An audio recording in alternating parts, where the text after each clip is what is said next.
Okay. Like if you don't like raw fish, you're probably not gonna like us, that's okay. You know what I'm saying? But I say that too. Right. We're still serving up some really fucking dope cuisine. Go eat your sushi. Right. You know what I mean? Do you guys play any Tory Lanes? No, but it's just but not because of anything other than just it's the Tory records were just a little commercial at that time. You know what I mean? So again, we're not playing singles. I mean, we might, you know what I mean, but we're going through album deep cuts. Like we're playing B-sides. We're playing. Can I ask you, as someone that's from a program director point of view, and someone that's worked in radio and knows how the numbers work, knows how they get the powers, knows all that shit that we don't know. Yep. Is there truth to what they're saying about Kendrick getting that extra play and extra push? And is that even possible to do? Yeah, of course it's possible to do. Well, because you were saying before about powers and the way they just... So that's just, is that just straight... Like, no, listen. And I mean, are you straight just buying slots? Listen, this is what I say, and I say to everybody. Like, I don't know what happened. I don't ask those questions because that's not what I do with them. But what I will say is that I do know a few of the attorneys and some of the people that are behind it, and they're a lot smarter than I am. And these are people that I don't believe would get involved in something if they didn't think they had a chance to prove their case.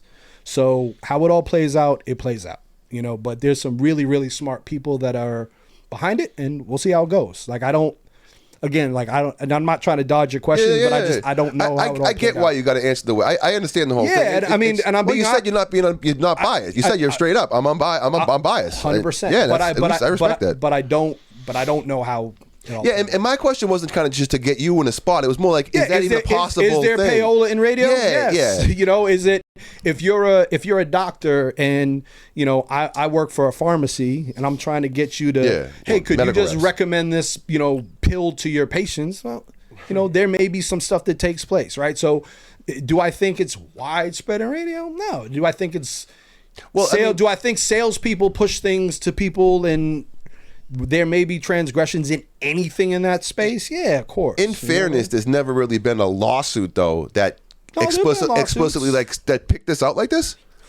Yeah, I think I don't know. There's precedent for this? Yeah, I think there's probably. I mean, if you look at Elliot Spitzer, he brought a whole lawsuit against the whole industry for payola. 2006.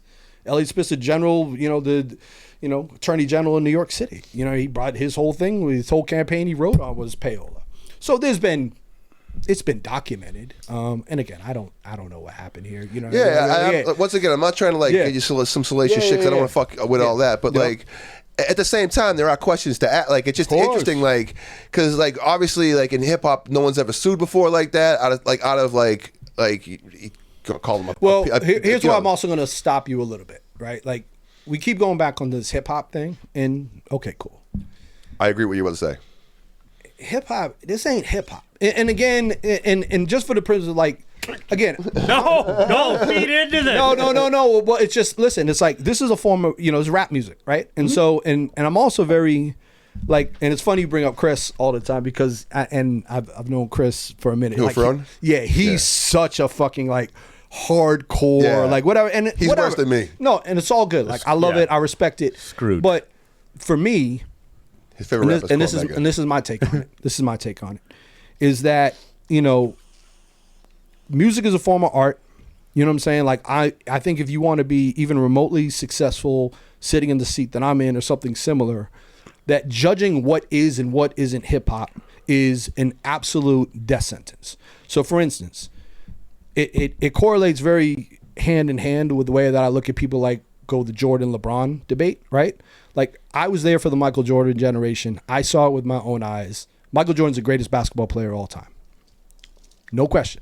But if my 18-year-old daughter wants to argue that LeBron James is the greatest basketball player of all time based on statistics, based on numbers, based on what she's seen, she's got an argument, right? She's not wrong. If somebody wants to tell me that Trippie Redd is a great musician and a great artist, okay. That is your opinion. You know what I'm saying? And I'm cool with that. I could look at a Pollock painting and I just see fucking paint splattered against a canvas, right? It's okay. But somebody's willing to pay $20 million for that, right? So I think we have to be very careful when we get into lists, when we get into GOATs, when we get into what is art, what isn't art.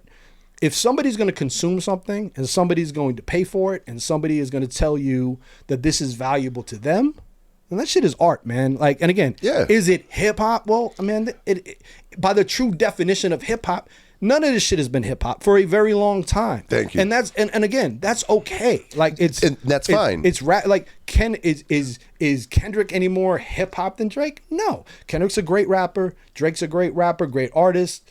You know, whoever you want to put in that category that you believe that to be the case, then so be it. Like I know it sounds like the very like my Zen way of looking at things, but the reality is it's like that's what art is.